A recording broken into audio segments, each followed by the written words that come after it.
Hello everyone. So today I am revising the my polity section. तो polity में सबसे पहले जो historical वाला chapter है that is same in history also and here also in polity. तो सबसे पहले regulating act आता है 1773 में, फिर पिट्स इंडिया एक्ट आता है 1784 में, फिर 3 चार्टर के एक्ट आते हैं 20-20 साल की गैप पे 1813, 33 और 53 में। उसके बाद फिर आता है गवर्नमेंट ऑफ इंडिया एक्ट 1858 और उसके बाद 3 इंडियन काउंसिल के एक्ट आते हैं, इंडियन काउंसिल एक्ट 1861, 1891 और 1909 जिसको मॉडल मिंटो रिफॉर्म भी कहते हैं। फिर 3 गवर्नमेंट ऑफ इंडिया के एक्ट आते हैं, गवर्नमेंट ऑफ इंडिया एक्ट 1990 जिसको मोंटेग्यू चेल्मसफोर्ड रिफॉर्म भी कहते हैं, और government of India act 1935 most important, and government of India act और basically said as Indian independence act 1947। तो अब क्या क्या हुआ सब में, जो रेगुलेटिंग एक्ट सबसे पहला था 1773 का, उसमें एक सुप्रीम कोर्ट बना दी गई और जो हमारा जीजी का कंसेप्ट है गवर्नर जनरल का ऑफ बंगाल बना दिया गया और उसके सब हेड्स को मद्रास और बॉम्बे बना दिया। उसके बाद हमारा जो पिट्स इंडिया एक्ट आया था 1784 का, उसमें 2 चीजें बना दी, court of director, board of control. Court of director सीधे कमर्शियल काम देखेगा, बोर्ड ऑफ कंट्रोल पॉलिटिकल काम देखेगा। उसके बाद जो चार्टर एक्ट आया 1813 में, उसमें मोनोपोली जो ईस्ट इंडिया कंपनी थी उसकी एंड होनी शुरू हो गई थी यहाँ से।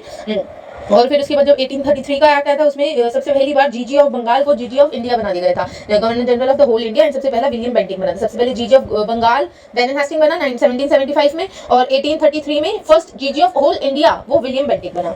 और जो विलियम बेंटिक है फिर उसके बाद जीजी ऑफ इंडिया बन गया, सिविल मिलिट्री सारी ये काम देखेगा, और जो ईस्ट इंडिया कंपनी है उसका तो बिल्कुल ही कमर्शियलाइजेशन वर्क तो बिल्कुल ही एंड कर दिया, and only have now the administration body बना दिया गया। फिर उसके बाद 1853 में पहली बार ओपन कॉम्पिटिशन होने लगा सिविल सर्विसेज में, और इंडियंस को भी पहली बार अलाउ कर दिया गया। और जो लेजिस्लेटिव काउंसिल है जो आज की हमारी लोकसभा होती है उसका भी जब से गठन हो गया, और जो गवर्नर है उसकी लेजिस्लेटिव और एक्सिक्यूटिव फंक्शंस परफॉर्म करेगा। अब गवर्नमेंट ऑफ इंडिया एक्ट जो है आया 1858 का, जब सेपॉय मिटनी या फिर जो फर्स्ट वॉर ऑफ इंडिपेंडेंस हम बोलते हैं, उसके बाद जब से क्राउन रूल चालू हो गया, जीजी ऑफ इंडिया को हटाकर अब न्यू वर्ड दे दिया वाइस रॉय। सबसे पहला वाइस रॉय लॉर्ड कैनिंग बना था। उसके बाद जो है गुड गवर्नमेंट ऑफ इंडिया का हमारा कंसेप्ट चालू हो गया, rule of crown company rule से वो रूल ऑफ क्राउन हो गया, और सेक्रेटरी का पद बना दिया गया। जो सेक्रेटरी है उसके पास 15 मेंबर का काउंसिल होगा, जो और जो ये है मेनली पार्लियामेंट जो है उधर की यूके की वहां से नियुक्त होगा ये बंदा। और जो डॉक्ट्रिन ऑफ लैप्स का डलहौजी ने चलाया था वो भी एंड हो गया था यहाँ पर, और ड्यूअल गवर्नमेंट जो चला रहे थे हम court of director board of control वो भी एंड हो गया था।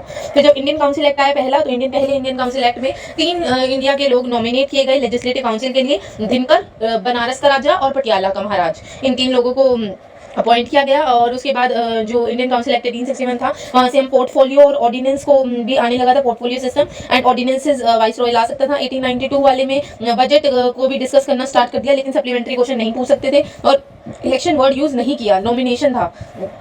उसके बाद इंडियन काउंसिल एक्ट 1909 जो मॉडल मिंटो फादर भी कहा जाता है, फादर कम्युनलिज्म का, उसने सेपरेट इलेक्ट्रोइड दिए थे। आगा खान ने उससे रिक्वेस्ट की थी तो मुस्लिम्स को उसने सेपरेट इलेक्ट्रोइड दी, और जब से डिवाइड एंड रूल वाला पॉलिसी चालू हो गया लेजिस्लेटिव काउंसिल में और मेंबर्स बढ़ा दिए गए थे। उसके बाद जो हमारा एक्सिक्यूटिव काउंसिल था वहां पर भी पहली बार कोई एक्सिक्यूटिव काउंसिल में इंडियन अपॉइंट हुआ था, सचिन दयानंद सिन्हा। उसके बाद फिर जब गवर्नमेंट ऑफ इंडिया एक्ट 1919 आया उसमें और ज्यादा कम्युनल रिप्रेजेंटेशन बढ़ा दी, जिसको हम मोंटेग्यू चेल्मसफोर्ड रिफॉर्म भी कहते हैं। पहले मुस्लिम को दिए थे, अब सिख वगैरह और भी जो जातियां हैं उनको भी रिलीजन वाइज और रिप्रेजेंटेशन देने लगी, बाइकर्मलिज्म आ गया, हायरार्की आ गई थी कि कुछ रिजर्व सब्जेक्ट होंगे जो गवर्नर से पूछ के ही कर सकते हैं और कुछ ट्रांसफर सब्जेक्ट होंगे।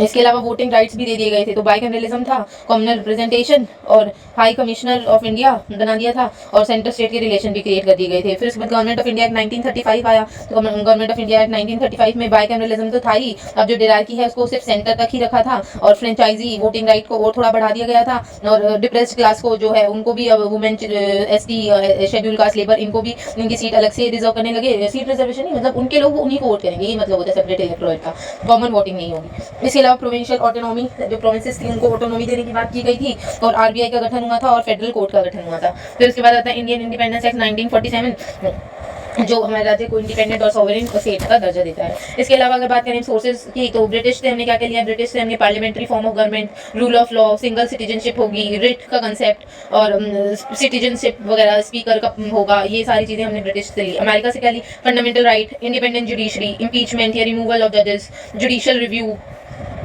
वाइस प्रेसिडेंट का पोस्ट, ये हमने अमेरिका से लिया। कनाडा से के लिए residual power to the centre strong, ये वाली चीजें जो है हमने कनाडा से ली। सेंटर स्टेट रिलेशन कैसा होना चाहिए, गवर्नर का अपॉइंटमेंट कैसे होना चाहिए, कैसे वो प्लेजर पर अपॉइंट होगा प्रेसिडेंट के, और सुप्रीम कोर्ट से एडवाइस ले सकता है प्रेसिडेंट अंडर आर्टिकल 143, ये सब भी हमने कनाडा से लिया। आयरलैंड से हमने क्या लिया, डीपीएसपी, और प्रेसिडेंट का इलेक्शन में सारे इलेक्टेड एमएलए वोट करेंगे, ये हमने कंसेप्ट आयरलैंड से लिया। ऑस्ट्रेलिया से हमने ज्वाइंट सिटिंग और कंकरेंट लिस्ट जो हमारा है वो हमने ऑस्ट्रेलिया से लिया। वेमार मतलब जर्मनी से हमने क्या लिया, इमरजेंसी में हमारा जो कॉन्स्टिट्यूशन ये कहता है कि इमरजेंसी के दौरान फंडामेंटल राइट जो है वो कैंसिल आउट हो जाते हैं। तो ये हमने बात जर्मनी वेमार से ली। सोवियत से हमने क्या लिया, फंडामेंटल ड्यूटीज और जस्टिस का कंसेप्ट हमने वहाँ से लिया। फ्रांस से हमने लिबर्टी, इक्वालिटी, फ्रेटर्निटी का कंसेप्ट लिया है। गवर्नमेंट ऑफ इंडिया एक्ट 1935 से हमने क्या लिया है, गवर्नर का ऑफिस कैसा होगा, इमरजेंसी कितने प्रकार की होगी, क्या पावर्स रहेंगे इमरजेंसी के टाइम पर, ये हमने बात गवर्नमेंट ऑफ इंडिया एक्ट 1935 से ली है। साउथ अफ्रीका से हमने अमेंडमेंट लिया है और राज्यसभा के जो मेंबर्स हैं उनका इलेक्शन कैसे होगा, कैसे वो नॉमिनेशन के और कैसे होगा, ये हमने साउथ अफ्रीका से लिया है।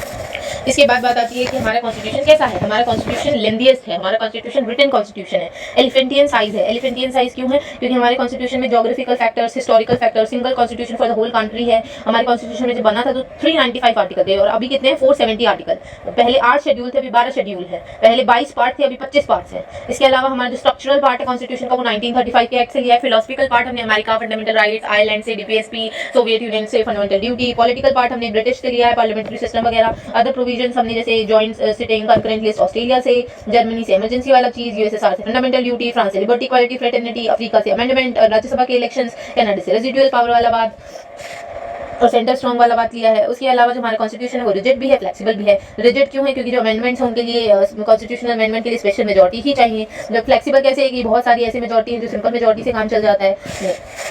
इसके अलावा फिर हमारे जो कॉन्स्टिट्यूशन ऑफ फेडरल भी है और यूनिटरी भी है। फेडरल फीचर्स कौन से हैं, जैसे कि dual government, division of power, bicameralism, list system, rigidity of the constitution, independent judiciary, supremacy of the constitution, written constitution, ये है फेडरल फीचर। यूनिटरी फीचर क्या है, single citizenship, single constitution, strong centre, emergency, governor, all India services, election commission, integrated judiciary, ये हमारी unitary features हैं। अब हमारी government का फॉर्म कैसा है, हमने लिया पार्लियामेंट्री फॉर्म ऑफ गवर्नमेंट। और पार्लियामेंट्री फॉर्म ऑफ गवर्नमेंट कौन सी होती है, जहाँ पर मेजॉरिटी पार्टी का रूल हो, जहाँ कलेक्टिव रिस्पॉन्सिबिलिटी हो, लीडरशिप हो हमारे पीएम की, डबल मेंबरशिप हो, लेजिस्लेटिव और एक्जीक्यूटिव दोनों है, ठीक है। नॉमिनल हेड प्रेसिडेंट है और रियल हेड प्राइम मिनिस्टर है। रेजोल्यूशन हो सकता है लोअर हाउस का और पॉलिटिकल होमोजेनिटी है, इससे विवाद भी नहीं होता, कॉन्फ्लिक्ट होने का चांस नहीं रहता, फेमिलियरिटी है हमारे को इस सिस्टम से और लेजिस्लेटिव एक्जीक्यूटिव जो है मिलकर काम करते हैं, मोर रिस्पॉन्सिबल बनते हैं। इसके बाद बात आती है जुडिशियल की। तो जुडिशियल हमारा इंटीग्रेटेड भी है, इंडिपेंडेंट भी है। इंडिपेंडेंट हमारा फेडरल फीचर है, इंटीग्रेटेड हमारी यूनिटरी फीचर है। इंटीग्रेटेड कैसे कि हमारे पास सुप्रीम कोर्ट, हाई कोर्ट, ये सब लेमे हैं, सबका अलग अलग प्रोविजंस है, उस हिसाब से supreme court, high court, court. और ये कैसे इंडिपेंडेंट है, क्योंकि इनका सिक्योरिटी ऑफ टेन्योर, इनका टाइम पीरियड, इनका जो सैलरी है वो कंसोलिडेटेड फंड ऑफ इंडिया में से जाता है। हाई कोर्ट का जो सैलरी है वो कंसोलिडेटेड फंड ऑफ स्टेट में जाता है, सिर्फ कंसोलिडेटेड फंड ऑफ इंडिया में से सिर्फ पेंशन जाती है हाई कोर्ट वालों की। इसके अलावा कोलिजियम सिस्टम से अपॉइंट होते हैं। फर्स्ट जज केस 1982, 1993, 1998 और 2015। 1982 वाले में कंसल्टेशन ही थी, 1993 वाले में कंकरेंस हो गया, 1998 वाले में प्लुरैलिटी ऑफ जजेस हो गया और 2015 में एनजेक ट्रांसफर भी कंसल्टेशन से ही हो सकता है।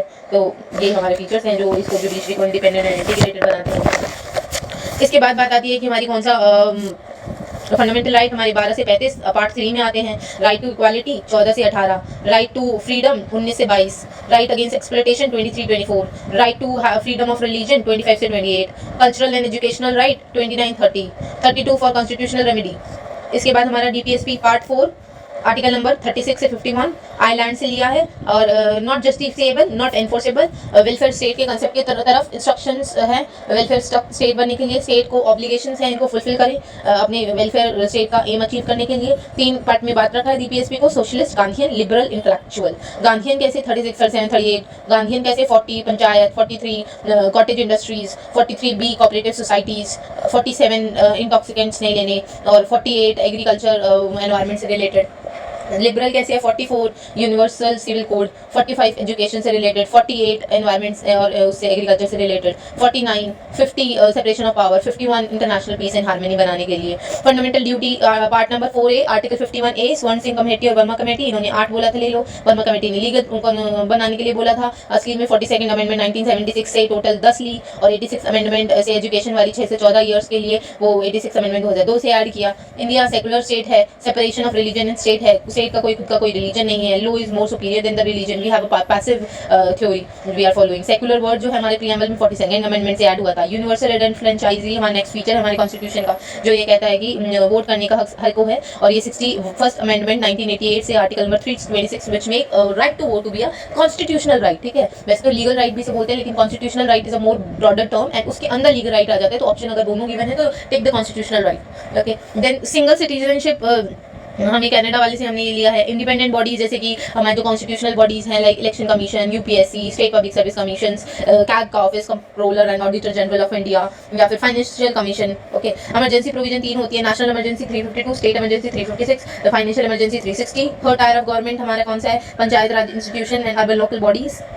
73rd और 74th अमेंडमेंट से आई थी 1992 और 11th और 12th शेड्यूल में काउंट होते हैं। कैसे ये कॉन्स्टिट्यूशन बने थे? ये एल.एम. सिंघवी और इनके वर्क की वजह से कोऑपरेटिव सोसाइटी हमारे कॉन्स्टिट्यूशन में आर्टिकल 19 में भी ऐड किया गया था, 97th कॉन्स्टिट्यूशनल अमेंडमेंट ऑफ 2011 और 43B में भी ऐड किया गया था।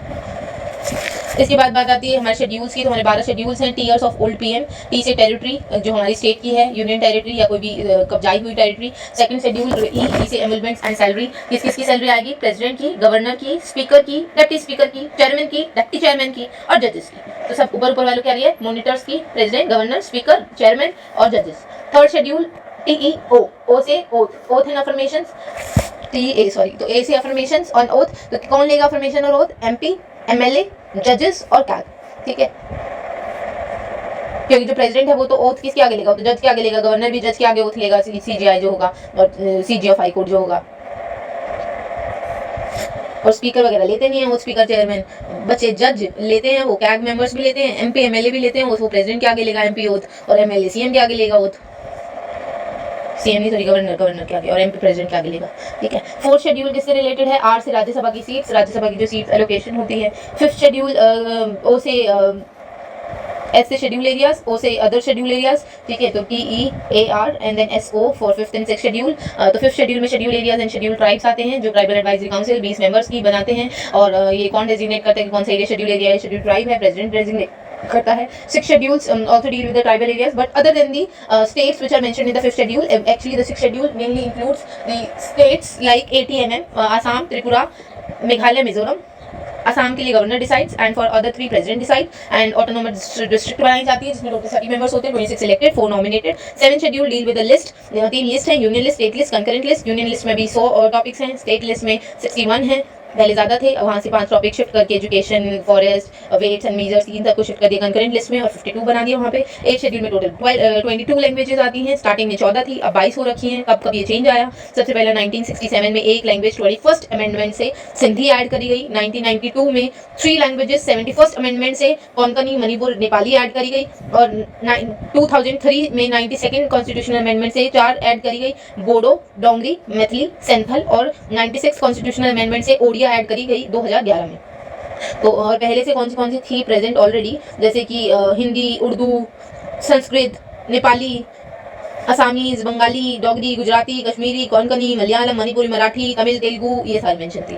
और अभी जो बाद में फिर ये ऐड हुई वो कब हुई? 1967 में सिंधी, 21st अमेंडमेंट, 71st 1992 में कोंकणी, मणिपुरी, नेपाली और 92nd अमेंडमेंट 2003 में बोडो, डोंगरी, मैथिली, सेंथाल और 96 अमेंडमेंट 2011 में ओडिया ऐड करी गई। 9 शेड्यूल और इससे पहले क्लासिकल लैंग्वेजेस कौन सी होती है? क्लासिकल लैंग्वेज में संस्कृत, ओडिया, तेलुगु, कन्नड़, तमिल और मलयालम, ये 6 हैं हमारी क्लासिकल लैंग्वेज। तो क्लासिकल में संस्कृत है, तमिल है, मलयालम, कन्नड़, ओडिया, तेलुगु। ठीक है। 9 शेड्यूल लैंड रिफॉर्म से रिलेटेड है और फर्स्ट कॉन्स्टिट्यूशनल अमेंडमेंट से। 10 शेड्यूल 52nd अमेंडमेंट 1985 में ऐड किया गया था इंदिरा गांधी के समय पर, एंटी डिफेक्शन लॉ से रिलेटेड है। आर्टिकल नंबर 105 और 191 in case of states disqualification of MP ML से लीड करता है। इसमें 4 पॉइंट्स होते हैं कि वॉलंटरली अगर आप पार्टी छोड़ रहे हो, सेकंड होता है कि अगर आप पार्टी के अगेंस्ट वोट कर रहे हो, थर्ड होता है कि इंडिपेंडेंट मेंबर अगर कोई पार्टी ज्वाइन कर ले, फोर्थ पॉइंट होता है कि अगर नॉमिनेटेड मेंबर 6 महीने के बाद कोई पार्टी ज्वाइन कर ले तो उस केस में जो पर्सन है MP MLA वो उनका डिस्क्वालिफिकेशन हो जाता है, डिस्ट्रैक्शन बोलते हैं, defection. Then 11th schedule and 12th schedule. 11th schedule is for 73rd constitutional amendment जिसमें 29 matters हैं, आर्टिकल नंबर 243 से 243O तक। और 12th schedule 74th constitutional amendment 1992 जिसमें आर्टिकल नंबर 243P से 243ZG तक है और टोटल 18 सब्जेक्ट्स हैं। सबसे पहला पंचायत नगौर राजस्थान में बना था और पंचायत डे 24 अप्रैल 2010 से हम पंचायत डे सेलिब्रेट करते हैं। Then coming to the preamble, her preamble is we the people of India. The people of India is the source of authority. We the people of India solemnly condemn to provide India to be SSDR, socialist, secular, democratic republic, and what's left? Sovereign, socialist, secular, democratic republic. There, the word socialist and secular is later added. Earlier, only 3 word was there. Later on, we added socialist and secular word on 47th Constitutional Amendment 1976. Okay. Then later on, we have some objectives also. So what are those objectives? We have the objective of justice, liberty, equality, fraternity. JLEF. Justice, liberty, equality, fraternity. Justice may we have further social justice, political justice, and economical justice. Social, political, and economical justice. Whereas liberty may we have thought, expression, belief, faith, and worship. Thought, expression, belief, faith, and worship. E say equality may we have equality of opportunities. And fraternity we have dignity and brotherhood. Dignity of the individuals and brotherhood, sense of brotherhood. इसके अलावा our preamble is the part of our constitution, and yes we can amend our preamble, but our preamble is not enforceable or our preamble is not justiciable, but our preamble is a part of the constitution. और ये बहुत सारे cases में बोला गया, जैसे जो भी cases हुए हमारे पास, ठीक है, and then finally we came to the conclusion that yes preamble is part of our constitution and yes we can change it, but enforceable और justifiable नहीं है. अब ये कहाँ से आया? ऑब्जेक्टिव रेजोल्यूशन जो नेहरू का था वहाँ से हमारा प्रियम्बल निकल के आया, और ये हमने अडॉप्ट और इनैक्ट कब किया था? लास्ट में बोलते हैं ना, adopt and give this constitution to us on 26 November, that is the law day 1949. और हमने ये एक्सक्यूट कब से किया है? 26 जनवरी 1950 से, क्योंकि पूर्ण स्वराज 1929 में लाहौर सेशन में पहली बार जवाहरलाल नेहरू ने रवि नदी के ऊपर हमारे पूर्ण स्वराज का संदेश दिया था, डिक्लेयर किया था. तो इसलिए इस डे का इंपॉर्टेंस के लिए we have executed this preamble on 26 January 1950. और constitution day, November law day, constitutional day हम अभी भी 26 नवंबर को ही कहते हैं. इसके अलावा फिर बात आती है कि कौन से केस ने क्या कहा. तो बेरीवारी केस ने कहा कि इट्स नॉट अ पार्ट, लेकिन फिर बाद में केशव नंदा भारती केस जब हुआ 1973 में, उसने बोला कि yes preamble is a part of our constitution. फिर later on LIC of India act आया 1995 में, उसने भी कहा कि कैन अमेंड विदाउट अफेक्टिंग, कि हम जो ये प्रियम्बल है उसको अमेंड कर सकते हैं. तो पार्ट वाली बात किसने बोली? केशव चंद्र भारती, जो केशव चंद्र भारती केस है 1973 का, उसने बोला. और अमेंड कर सकते हैं ये किसने बोला? एलआईसी वाले केस ने, जो कि 1995 में. सोवरेन का मतलब होता है कि हमारा देश जो है वो इंडिपेंडेंट स्टेट है, हम किसी के दबाव में आके not take the decisions, we have the independent decision taking power. Socialist का मतलब होता है कि we will remove the inequality in our society, we will be providing more socialist features to everyone.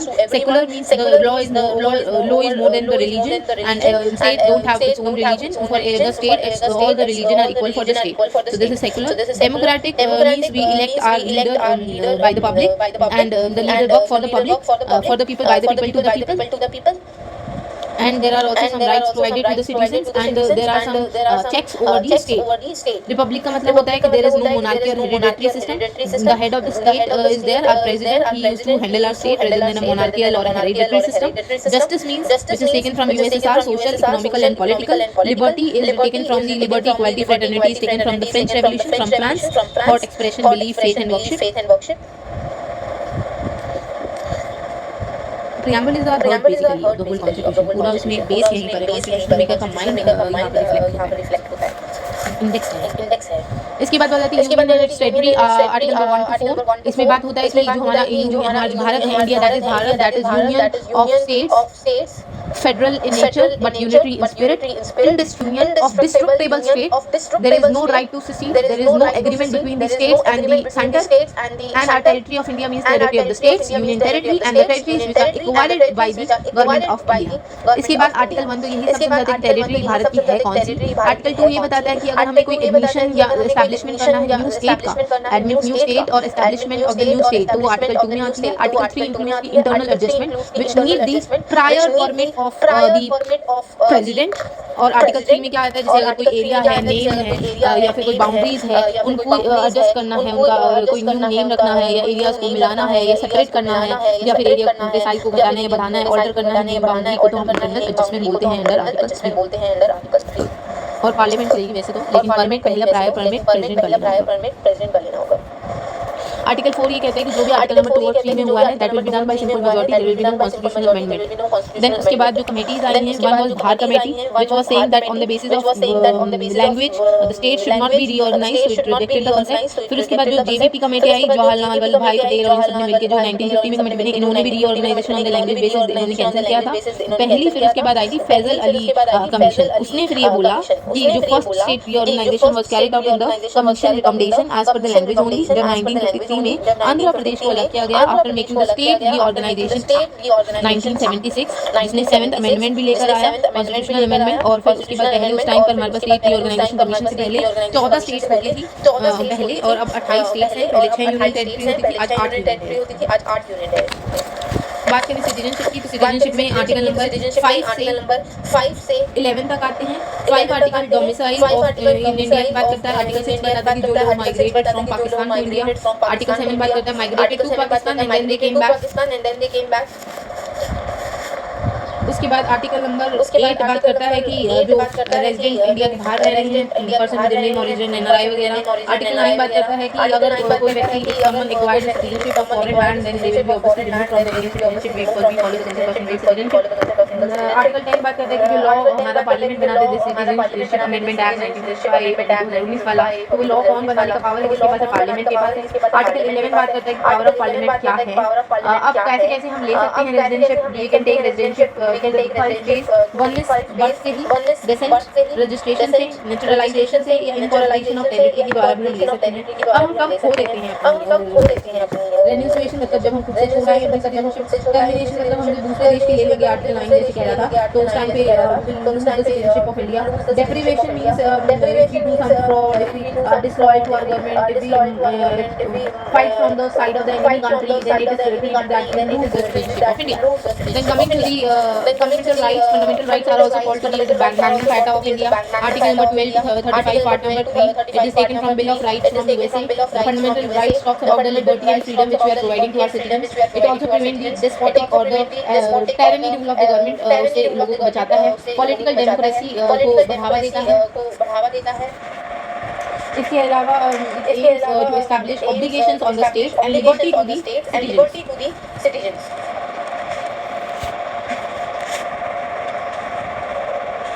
Against the arbitrary actions of the state, कुछ positive भी होती हैं, कुछ नेगेटिव भी होती हैं, एब्सोल्यूट होती हैं, रीजनल रेस्ट्रिक्शंस होती हैं हमारी फंडामेंटल राइट्स के against the arbitrary action because obligation तय करती है स्टेट के ऊपर। नेगेटिव होती है जब गवर्नमेंट कोई के ऊपर जब हम कोई लिमिटेशंस लगाएं कि आपको ये करना है, ये नहीं करना है। पॉजिटिव होती है जब कोई प्रिविलेजेस, बोलने का अधिकार, घूमने का अधिकार, ये सब मिलता है सिटीजन को, तो उसको पॉजिटिव बोलते हैं। जो फंडामेंटल राइट होते हैं जस्टिस लेबल भी होते हैं और एनफोर्सेबल भी होते हैं। अब इनकी बात चली थी कि ये जस्टिस लेबल एनफोर्सेबल ये किसने कहा, तो 1773 तक आते आते क्या हो गया था कि anything that affects the basic structure can be changed, can be modified, and as per that जो हमारे फंडामेंटल राइट्स हैं जो बेसिक स्ट्रक्चर अफेक्ट नहीं करेंगे उनको अमेंड कर सकते हैं। जो हमारे फंडामेंटल राइट होते हैं वो होली सेक्रोसेंट और परमानेंट नहीं होते, क्योंकि जब भी इमरजेंसी आती है तो जब भी इमरजेंसी आती है तो 19 तो खुद ही ऑटोमेटिकली सस्पेंड हो जाता है, 2021 जो है वो सस्पेंड नहीं होता है, लेकिन और सारी प्लानिंग ऑर्डर के द्वारा सस्पेंड कर दिए जाते हैं। इसके अलावा हमारे जो फंडामेंटल राइट है they are moral protection to the humans, they are acting like a bulwark, democratic system का एक इंपॉर्टेंट पिलर है, सेकुलर फैब्रिक को और बढ़ावा देता है, rule of law that law is supreme, the right of law everyone is equal, ये concept को फॉलो करता है। डिग्निटी एंड रिस्पेक्ट को इंडिविजुअल की वो करता है। इसके अलावा हम ये डिस्कस करेंगे right to equality, right to freedom, right against exploitation, right to freedom of religion, cultural and educational rights, constitutional remedy. ऐसे कौन से हमारे फंडामेंटल राइट्स हैं जो सिर्फ और सिर्फ सिटीजन को मिलते हैं, तो वो कौन से हैं? आर्टिकल नंबर 15, 16, 19, 29, 30, ये ऐसे फंडामेंटल राइट है जो सिर्फ इंडियन सिटीजन को मिलते हैं। और जो बच्चे वो औरों को भूल जाते हैं, बेशक वो फॉरेनर हो या इंडियन हो। इसके अलावा जो fundamental right available means private citizen, जैसे कि 15, 17, 23, 24 और 25, 32 में है, तो ये सिर्फ हाजियस कॉर्पस में ही जस्टिफाइड हो सकती है।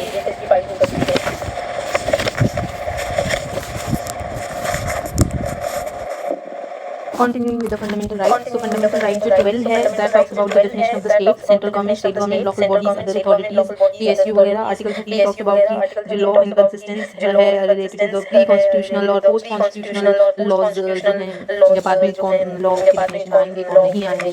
Article 14 talks about equality before law. Article 15 talks about prohibiting the discrimination on the basis of religion, race, caste, sex, place of birth. Article 16 talks about the equality in employment in case of religion, race, caste, sex, place and descent. RRCSP, DR, religion also. Article 17 talks about the prohibiting the untouchability.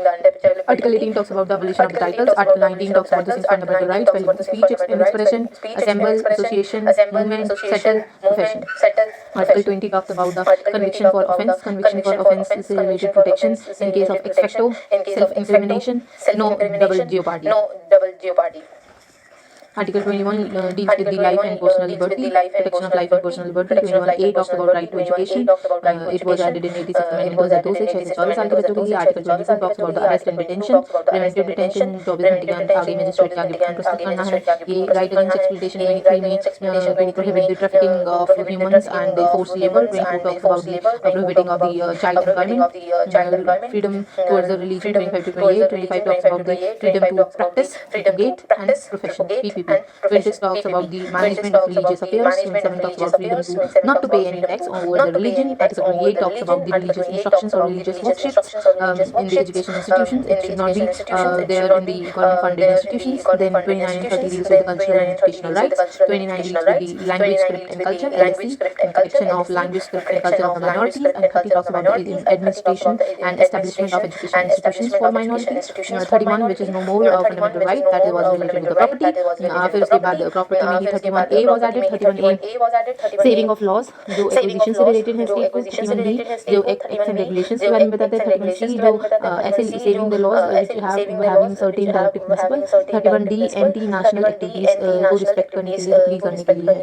और constitutional remedy article number 32 में आता है.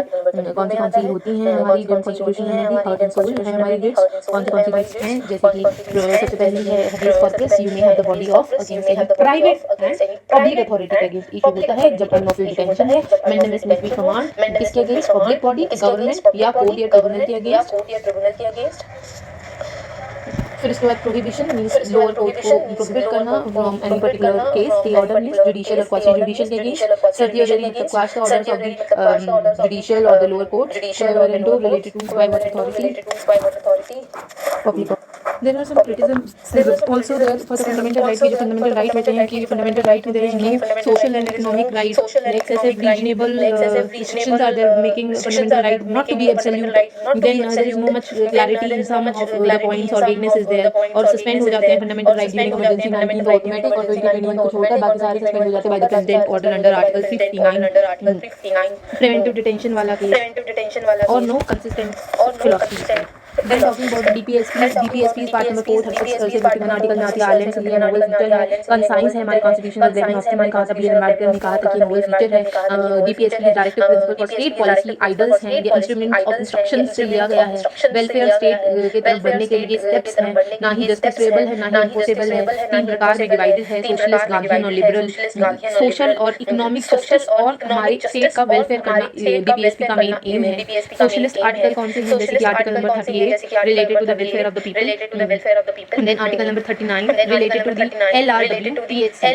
L livelihood of the people, resources distribution, wealth distribution, related to equal pay for equal work, health related preservations and opportunity for the children development. So LRWPHC, L livelihood, resource, wealth, equal pay, health and children related. Then article number 39A related to the free legal aid जिससे NALSA और लोक अदालत वगैरह legal authority ये सब बनी है. Article 41 related to the right to work, education or public assistance. 42 to get maternity relief.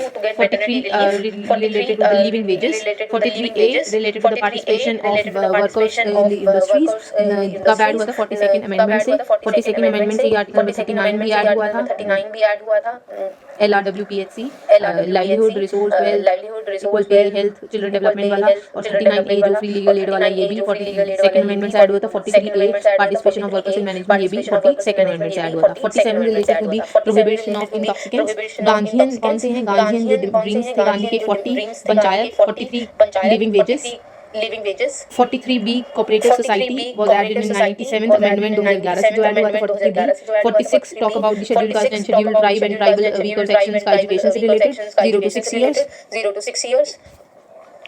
Year वाला 45 में आता है। 46 में शेड्यूल का शेड्यूल ट्राइब वीकर सेक्शन में माइनॉरिटी के एजुकेशन से रिलेटेड आता है। 48 47 इंटॉक्सिकेंट्स और अच्छा हेल्थ अच्छा nutrition. 48 agriculture animal husbandry environment से रिलेटेड है। लिबरल वाले कौन से हैं? लिबरल वाले हैं uniform civil code 44। 45 talks about the education 0 to 6 year age. 48 talks about the agriculture animal husbandry environment वाला 48A।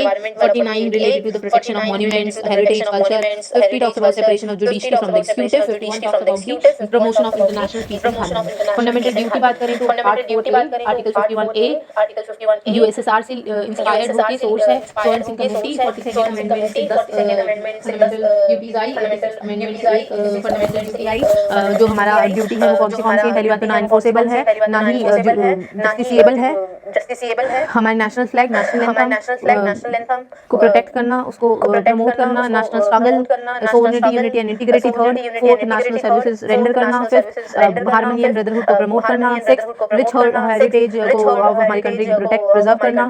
सेवेंथ नेचुरल एनवायरनमेंट को बनाकर रखना सेम वे में forest lake silver rivers wild life. Eighth scientific temper humanism rational thinking develop करना। Ninth public property जो है उनको violence के दौरान खराब ना करना। 10th strive towards excellence and 11th is related to the education of the 6 to 14 year of age of बच्चा। 86 अमेंडमेंट 2002 से आया था। फीचर्स क्या है कि फंडामेंटल ड्यूटीज मोरल ड्यूटीज और सिविल ड्यूटीज बताती हैं। How the citizens should stay and mainly fundamental duty citizen को ही फुलफिल करनी होती है। फॉरेनर्स के लिए कुछ नहीं लिखा है। नॉन जस्टिसेबल है नॉन एनफोर्सेबल है और हमारा ये अधिकार है।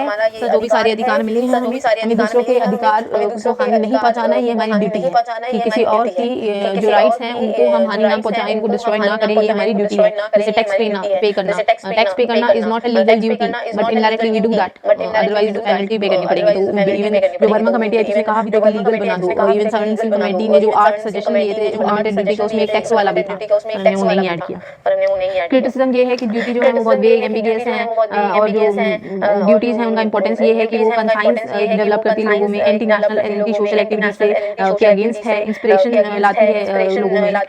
सो this was related to fundamental duties. Federalism से related we know that our country article 1 जो हमने पढ़ा था union of state India that is Bharat union of all states indestructible union of destructible states federal in nature unitary in spirit no right to secede no agreement between the states Morris is having a bargaining federalism.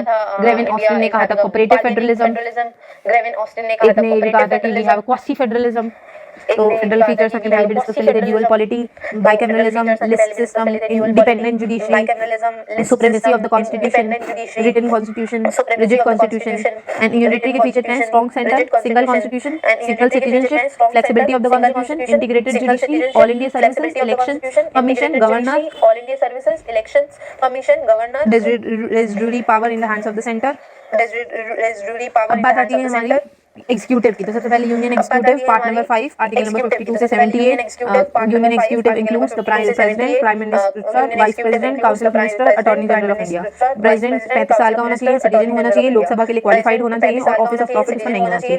अब president के पद के लिए कोई आया है तो 50 लोग उसके प्रपोजल होने चाहिए इस आदमी को प्रेसिडेंट बनाना चाहिए और 50 लोग सेकेंडर में और उसको प्रपोज करेंगे कि प्रेसिडेंट ये बनना होना चाहिए। वे क्या होता है इलेक्शन का इलेक्शन आर्टिकल नंबर 54 में मेंशन है 52 में प्रेसिडेंट होगा ये मेंशन है 53 में एक्जीक्यूटिव पावर क्या होंगी प्रेसिडेंट की वो मेंशन है 54 आर्टिकल में इलेक्शन मेंशन है कि इलेक्शन इनडायरेक्ट होगा सिंगल ट्रांसफरेबल वोट के थ्रू होगा सीक्रेट बैलेट होगा और जो भी प्रेसिडेंट होगा वो कौन इलेक्ट करेगा उसे कौन वोट करेगा।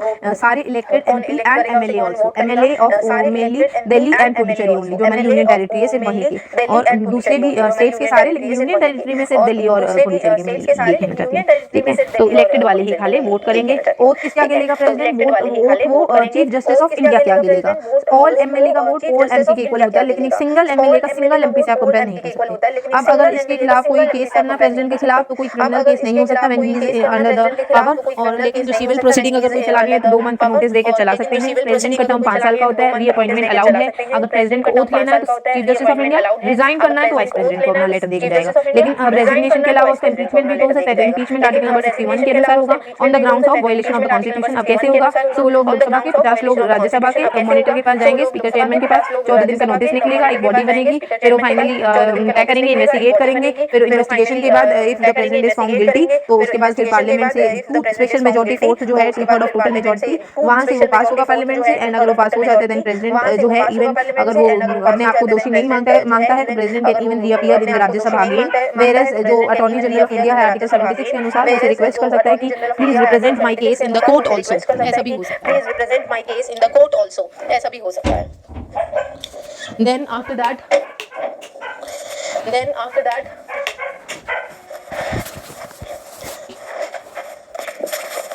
आफ्टर दैट वैकेंसी कब हो सकती है, तो रिजाइन करा उसने, वीपी को अपना रेजिग्नेशन दिया हो या इम्पीचमेंट हो या डेथ हो गया हो या उसका 5 साल का टेन्योर खत्म हो गया हो।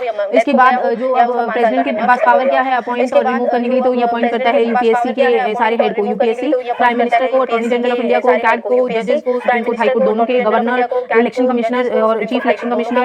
इसके अलावा जो इंटर स्टेट काउंसिल जो है उसको भी बनाने का गठन प्रेसिडेंट ही करता है। लैंग्वेज ऑफिसर, फाइनेंस कमीशन के head, national commission for backward class, schedule caste, schedule tribe, ambassador, diplomat, सबको अपॉइंट करता है प्रेसिडेंट अपॉइंट करता है। अब बात आती है एग्जीक्यूटिव फंक्शंस की, तो एग्जीक्यूटिव फंक्शंस में आर्टिकल नंबर 340 जो है वो बताता है कि शेड्यूल कास्ट, शेड्यूल ट्राइब कौन होंगे, उसको 341 342 में प्रेसिडेंट ही डेजिग्नेट करता है। 340 से तो कमीशन बनाता है, तो ओबीसी के लिए बनाई थी रोहिणी कमीशन वैसे। इसके अलावा शेड्यूल एरिया कौन सा होगा, शेड्यूल एरिया डेजिग्नेट करना अकॉर्डिंग टू 5th शेड्यूल, वो भी प्रेसिडेंट ही बताता है। इसके अलावा जॉइंट सिटिंग अगर हो रही है तो उसको समन बुलाने का काम प्रेसिडेंट का है, उसको प्रेजाइड चेयर करने का काम स्पीकर का है।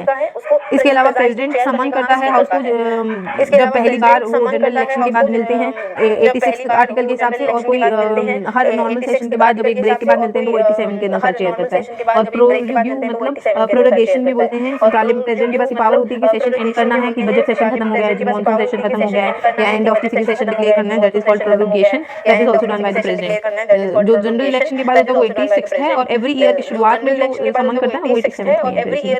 इसके अलावा नॉमिनेशन का पावर भी प्रेसिडेंट के पास होता है। लोकसभा में 2 मेंबर को पहले किया जाता था एंग्लो इंडियंस को, जो अब 2020 के बाद से वो कॉन्टिन्यू नहीं किया है, 104 कॉन्स्टिट्यूशनल अमेंडमेंट से रिजेक्ट कर दिया है। राज्यसभा में अभी 12 मेंबर नॉमिनेट होते हैं from the LASS, literature, art, social service and science sector से। इसके अलावा जो डिस्क्वालिफिकेशन होती है तो उसमें भी डिस्क्वालिफिकेशन 3 बेस से होती है। कॉन्स्टिट्यूशन जो बताता है, एक रिप्रेजेंटेशन ऑफ पीपल एक्ट जो बताता है, और एक एंटी डिफेक्शन के हिसाब से। एंटी डिफेक्शन वाले केस में तो मॉनिटर डिसाइड करेगा, ठीक है, लेकिन और जो बच्चे ऊपर वाला केस उसमें प्रेसिडेंट डिसाइड करता है, जो कॉन्स्टिट्यूशन के हिसाब से आर्टिकल नंबर 102 और 194 फॉर द स्टेट के केस में गवर्नर डिसाइड करेगा, ठीक है। अब कई केसेस ऐसे भी होते हैं लेजिस्लेटिव फंक्शंस में कि प्रायर रिकमेंडेशन लेनी पड़ती है प्रेसिडेंट की, जैसे फाइनेंस बिल पास करने के लिए, मनी बिल पास करने के लिए, स्टेट की ऑर्गेनाइजेशन अंडर आर्टिकल नंबर 3 अगर करना हो तो भी हमें प्रेसिडेंट की प्रायर रिकमेंडेशन लेनी पड़ती है। इसके बाद बात आती है कि जो प्रेसिडेंट है वो असेंट दे सकता है या विदहोल्ड मतलब पॉकेट वीटो यूज कर सकता है, रिटर्न कर सकता है मतलब सस्पेंसिव वीटो यूज कर सकता है। जो रिपोर्ट्स होती हैं कैट की, यूपीएससी की, फाइनेंस कमीशन की या national commission schedule caste, schedule tribe, backward की, ये सारी रिपोर्ट ये सब सबमिट करते हैं प्रेसिडेंट को, प्रेसिडेंट इन रिपोर्ट को ले डाउन करते हैं in the parliament. Financial powers की बात करें तो जो बजट होता है उसको ले डाउन करना पार्लियामेंट के आगे प्रेसिडेंट का काम होता है। डिमांड फॉर ग्रांट पे प्रायर रिकमेंडेशन लेना प्रेसिडेंट का काम। मनी बिल पर प्रायर रिकमेंडेशन प्रेसिडेंट देता है। कंटीजेंसी फंड ऑफ इंडिया में से कुछ अगर पैसे विड्रॉ करनी है तो उसकी परमिशन भी प्रेसिडेंट देता है। फाइनेंशियल कमीशन को हर 5 साल में बनाने का, गठन करने का काम भी प्रेसिडेंट का है, उसे हेड को अपॉइंट करने का भी। फिर इसके जुडिशियल पावर्स में आती है कि प्रेसिडेंट के पास पावर है कि अंडर आर्टिकल 143 वो सुप्रीम कोर्ट से किसी टॉपिक पर एडवाइस ले सकता है। ग्रांट्स देने का पावर 72 आर्टिकल में आता है। एक लेजिस्लेटिव में ऑर्डिनेंस बनाने का भी आता है 123 आर्टिकल गवर्नर का 213। अब ग्रांट देने का 72 में कौन से हैं? पार्डन देने का 72 में कौन से हैं? Commute, reprieve, respite, remission, PC, RRR। Pardon मतलब पूरा माफ कर देना, रिप्राइव मतलब स्टे लगा देना, रिस्पाइट मतलब जो लेसर सेंटेंस कोई सजा का थोड़ा दायरा कम कर देना, लेसर सेंटेंस, रिमिशन मतलब टाइम पीरियड थोड़ा कम कर देना, नेचर चेंज कर देना, मेनली कम्यूट में होता है, सॉरी नेचर चेंज कर देना। डिप्लोमेटिक एंड मिलिट्री पावर्स में कौन सा होता है कि इंटरनेशनल ट्रीटीज, एग्रीमेंट्स, ऑर्डिनेंस बनाने का पावर जब सदन प्रेजेंट नहीं है, और लेकिन इसमें ये होता है कि जब भी सदन दोबारा बैठेगा तो विदिन 6 वीक्स के अंदर दोबारा से प्रेसिडेंट को ऑर्डिनेंस पार्लियामेंट में पास कराना पड़ेगा, अदरवाइज ऑर्डिनेंस रद्द हो जाएगा। और जो प्रेसिडेंट है ही is the supreme commander of the defence forces, he appoints the chief of army, navy and air force. अब बात आती है प्राइम मिनिस्टर। प्राइम मिनिस्टर कौन से आर्टिकल से अपॉइंट होता है? आर्टिकल नंबर 75 से प्रेसिडेंट जो है वो प्राइम मिनिस्टर को अपॉइंट करता है आउट ऑफ द MPs, जो भी मैक्सिमम MP होल्ड कर रही है political parties, they suggest the name of the candidate who will be the next prime minister. उसमें फाइनल अपॉइंटमेंट प्रेसिडेंट देता है। प्रेसिडेंट के प्लेजर पर प्राइम मिनिस्टर अपॉइंट हो रहा है। टेन्योर जो है वो 5 साल का है। ओथ किसके आगे लेगा? ओथ वो 5 साल का है। ओथ किसके प्रेसिडेंट के आगे लेगा, ठीक है। और वैसे यहाँ पे टेन्योर का कुछ ऐसा मेंशन नहीं है, tenure is usually not fix, जो इनडायरेक्टली हम 5 साल कह देते हैं, लेकिन वैसे लिखने को किताबों में ये है कि भाई प्राइम मिनिस्टर प्लेजर पर अपॉइंट होता है, जैसे गवर्नर प्लेजर पर जब चाहे हटाए जब चाहे लगाया, वैसा वाला जैसे गवर्नर का सिस्टम होता है वैसा ही प्राइम मिनिस्टर होता है, ऐसे सिर्फ लिखा है किताबों में। लेकिन रियलिटी में भी होता है कि जब तक आपके पास मेजोरिटी है तब तक आप प्राइम मिनिस्टर या सीएम हो, जिस दिन आपकी मेजोरिटी गिर गई आपके खिलाफ नो कॉन्फिडेंस मोशन जारी हो गया and you are out of house. अब बात आती है आगे फर्दर, तो हम parliamentary system of government follow करते हैं। इसके अलावा अब कब हाउस खाली हो सकता है, प्राइम मिनिस्टर वाला पोस्ट, प्राइम मिनिस्टर का डेथ हो जाए या वो रिजाइन कर दे, ठीक है, या फिर उसको नो कॉन्फिडेंस मोशन के द्वारा हट जाए। इसके अलावा पावर्स क्या होती हैं और सैलरी अलाउंसेस तो पार्लियामेंट डिसाइड करती है। पावर्स एंड फंक्शन क्या होते हैं कि जो प्राइम मिनिस्टर है इन एक्चुअल में real powers, real head of the government, head of the majority ruling party prime minister ही होता है। प्राइम मिनिस्टर बहुत सारी बॉडीज को चेयर भी करता है, जैसे planning commission, national development council, interstate council बनाता प्रेसिडेंट ऑफ इंटरस्टेट काउंसिल, लेकिन चेयरमैन का काम प्राइम मिनिस्टर का है। National integration council, national water resource council, chief spokesman होता है गवर्नमेंट की तरफ से। इसके अलावा गवर्नमेंट पॉलिसीज को टेबल करना पार्लियामेंट में, ये सजेस्ट करना प्रेसिडेंट को कि डाइल्यूट कर दो हाउस को, रेजोल्यूशन ऑफ द हाउस, ये भी काम प्राइम मिनिस्टर करता है। प्रेसिडेंट को सारे कम्युनिकेशन पहुंचाने का काम भी प्राइम मिनिस्टर का होता है under the article number 78 duties discharge करते हैं जब, और 74 में जब हम और लीड एंड एडवाइस की बात करते हैं काउंसिल मिनिस्टर की, कौन मिनिस्टर बनेंगे ये एडवाइस भी प्राइम मिनिस्टर ही देता है। और जब 74 में lead and advice given to the president to do the work that, उसमें भी प्राइम मिनिस्टर का मेजर इन्फ्लुएंस रहता है। और क्या होते हैं काउंसिल मिनिस्टर, क्या होते हैं कि विद इन जो भी मेन पॉलिटिकल पार्टी सेलेक्ट हुई है उसी के विद इन काउंसिल मिनिस्टर होते हैं। काउंसिल ऑफ मिनिस्टर्स के फिर और छोटा और इंपॉर्टेंट मिनिस्टर्स कैबिनेट मिनिस्टर्स बनते हैं और मिनिस्टर ऑफ स्टेट भी होते हैं। पोर्टफोलियो रिशफल करने हैं, एलोकेट करने हैं तो ये भी कर सकते हैं प्राइम मिनिस्टर, सजेशन देने किसको अपॉइंट करने किसको नहीं, ये भी कर सकते हैं मिनिस्टर। बात करें वाइस प्रेसिडेंट की, तो vice president is the second highest post after the president. ये ओथ जब लेता है ये प्रेसिडेंट के आगे लेता है। इसको अपॉइंटमेंट कैसे मिलता है, इसका अपॉइंटमेंट ऑल द एमपीज जो होते हैं, all the MPs they vote for him and elected nominated सारे। अमेरिका से हमने कंसेप्ट लिया है, क्वालिफिकेशन इसकी सिमिलर सी ही है, बस एक ही चेंज है, प्रेसिडेंट से सिटीजन होना चाहिए, 35 साल का होना चाहिए minimum, maximum age is not mention, qualified होना चाहिए for the Rajya Sabha election, this is different from the president, and office of profit नहीं होना चाहिए। अब यहाँ पर एक और डिफरेंस है, वहाँ पर 50 प्रपोजल 50 सेकंडर चाहिए थे, यहाँ पर 20 प्रपोजल 20 सेकंडर उसका नाम प्रमोट करें वाइस प्रेसिडेंट का, किसको बनाओ। इसके अलावा ओथ किसके आगे लेगा, प्रेसिडेंट के आगे। प्राइम मिनिस्टर भी प्रेसिडेंट के आगे ओथ लेता है, वाइस प्रेसिडेंट भी प्रेसिडेंट के आगे ओथ लेगा। लेकिन बात करें कि अगर प्रेसिडेंट के गवर्नर की, वो जजेस के आगे, चीफ जस्टिस जो है उनके उनके आगे करेंगे, ठीक है, तो ये कंफ्यूज नहीं होना है। वाइस प्रेसिडेंट का टर्म यहाँ पर गिवन है क्योंकि ये इलेक्ट हुआ है प्रॉपर इनके द्वारा, सारे एमपी के द्वारा, तो इनका टर्म जो फिक्स है 5 ईयर। प्राइम मिनिस्टर ने भी मेरे का टर्म फिक्स नहीं है, प्लेजर पर है, सिर्फ ऐसा किताबी लिखा है। अब इसके बाद बात आती है कि रेजिग्नेशन किसको सबमिट करेगा, ये प्रेसिडेंट को करेगा। प्रेसिडेंट किसको रेजिग्नेशन सबमिट करेगा, अगर प्रेसिडेंट को रेजिग्नेशन करना है तो वीपी को करेगा, मींस वाइस प्रेसिडेंट को, क्योंकि जब प्रेसिडेंट एब्सेंट होता है ना तो उस टाइम पे गद्दी कौन संभालता है, उस टाइम पर वाइस प्रेसिडेंट ही संभालते गद्दी, तो इसलिए आपस में एक दूसरे को ही रेजिग्नेशन देंगे। रिमूवल के वक्त में राज्यसभा में तो इफेक्टिव मेजॉरिटी से रिमूव होगा और लोकसभा में स्पेशल मेजॉरिटी से रिमूव होगा। कौन, वाइस प्रेसिडेंट। लोकसभा में स्पेशल मेजॉरिटी से रिमूव होगा, कौन, वाइस प्रेसिडेंट। सॉरी, राज्यसभा में इफेक्टिव मेजॉरिटी एंड लोकसभा में सिंपल मेजॉरिटी। राज्यसभा में इफेक्टिव और जो वाइस प्रेसिडेंट होता है वो एक्स ऑफिशियो होता है, मतलब सेम टाइम पर वाइस प्रेसिडेंट भी है और राज्यसभा का हेड भी है, राज्यसभा का मॉनिटर भी है, चेयरमैन भी है। और दूसरी बात, जो वाइस प्रेसिडेंट होता है ये किसी भी हाउस का मेंबर नहीं होता, ना तो राज्यसभा का ना कहीं और का, is not the member of Rajya Sabha, yes he is the chairman but not the part of member of Lok Sabha और Rajya Sabha, even he is not a member of any state legislature, this is important. इसके अलावा अगर प्रेसिडेंट का पद ये संभाल रहा है तो 6 महीने से ज्यादा नहीं संभाल सकता, 6 महीने के अंदर प्रेसिडेंट के इलेक्शन दोबारा हो जाते हैं। वोटिंग कर रहा है प्रेसिडेंट के केस में only elected MPs and MLA और सारा सन including खाली 2 UP। अब पार्लियामेंट का सेक्टर में पढ़ें तो पार्लियामेंट में हमारा parliament consist of Lok Sabha, Rajya Sabha, president. Lok Sabha में हमें पता है कि 552 सीट्स हैं, 530 स्टेट्स की, 20 यूपी की, 2 नॉमिनेशन, एंग्लो इंडियन वाला वो रद्द कर दिया 104 अमेंडमेंट से। अभी फिलहाल 545 टोटल सीट बनी हुई है। और जो इलेक्शंस होते हैं पार्लियामेंट में लोकसभा में आने के लिए वो डायरेक्ट इलेक्शंस होते हैं, लोग वोट करते हैं, यूनियन टेरिटरी में भी, स्टेट्स में भी, राज्यसभा में इनडायरेक्ट इलेक्शंस होते हैं। इसके अलावा जो रिप्रेजेंटेशन है, रिप्रेजेंटेशन के अंदर बाकी को शेड्यूल का शेड्यूल फ्लैग की बात कर लेते हैं। और एंग्लो इंडियन ये पहले 1960 तक की तय हुआ था, दोनों के लिए बस 1960 तक की, लेकिन 95th अमेंडमेंट से 2020 तक एक्सटेंड कर दिया था दोनों का ही रिजर्वेशन। लेकिन अब 2020 में एंग्लो इंडियन का खत्म कर दिया रिजर्वेशन, लेकिन SC ST का अभी भी कंटिन्यू रखा है। और SC ST से रिलेटेड रिजर्वेशन में तो वो हमारा 86 अमेंडमेंट है, जो 86 अमेंडमेंट है, 84th अमेंडमेंट भी है।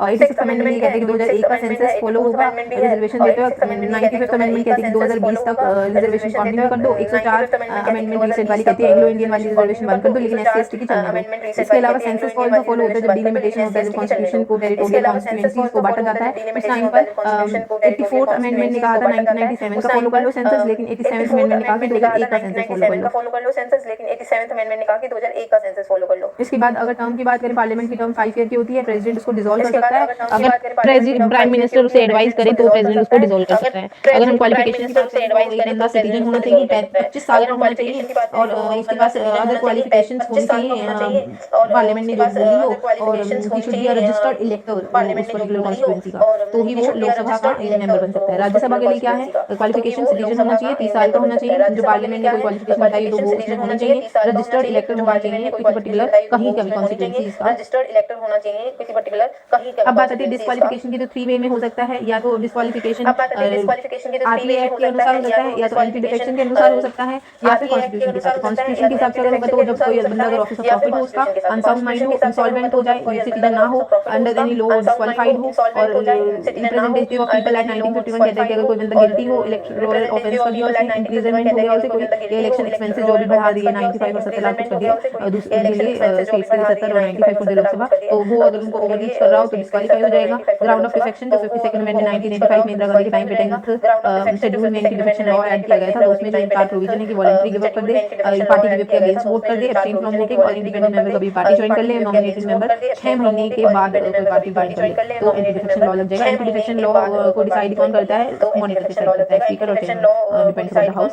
वेयरएज अगर कॉन्स्टिट्यूशन के हिसाब से डिस्क्वालिफिकेशन डिसाइड करनी है अंडर आर्टिकल 102 और 194, तो उस केस में हमारा जो प्रेसिडेंट है वो डिस्क्वालीफाई हो जाएगा। तो उस केस में हमारा जो अब सीट का वैकेट हो सकती है जब डबल मेंबरशिप हो रखी हो। डबल मेंबरशिप कैसे, जैसे अभी बहुत इंपॉर्टेंट है, जैसे अभी रिसेंटली अखिलेश यादव ने उसको जीत गया वहाँ से, अभी एमएलए वाले इलेक्शन, तो वो लोकसभा का मेंबर भी था आजमगढ़ से, तो उसने लोकसभा का भी रिसेंट ही लोकसभा जो है वो खाली किया है। अगर वो नहीं करता और खाली, तो ऐसा अलाउड नहीं होता कि अगर आप 2 सीट को मतलब एक साथ होल्ड नहीं कर सकते, एक टाइम पर आप एक ही सीट होल्ड कर सकते हो। इसलिए बहुत इंपॉर्टेंट ये है कि अगर इफ अ सिटिंग मेंबर कहीं पर इलेक्ट हो जाए, other also elected to other house, then ही seat of first house become vacant. अगर वो नहीं छोड़ेगा तो खुद से छूट जाएगी, खुद से वैकेंट हो जाएगी, खुद से मान ली जाएगी, और खुद से रेजिग्नेशन दे दे तो अच्छा है, ठीक है। दूसरा प्रोविजन ये कहता है कि if a person is elected to both मतलब हाउस ऑफ पार्लियामेंट, की वो लोकसभा में भी अपॉइंट हो गया, राज्यसभा में भी न्यूली अपॉइंट हो गया है, तो उसे विदिन 10 डेज बताना पड़ेगा कि उसको कौन सी वाली चाहिए, वो राज्यसभा का मेंबर रहना चाहता है लोकसभा का। अगर वैसे नहीं करेगा, खुद से नहीं बताएगा, तो उसकी राज्यसभा की सीट खुद से खाली कर दी जाएगी। तो 2 प्रोविजन है यहाँ पर। एक तो ये है कि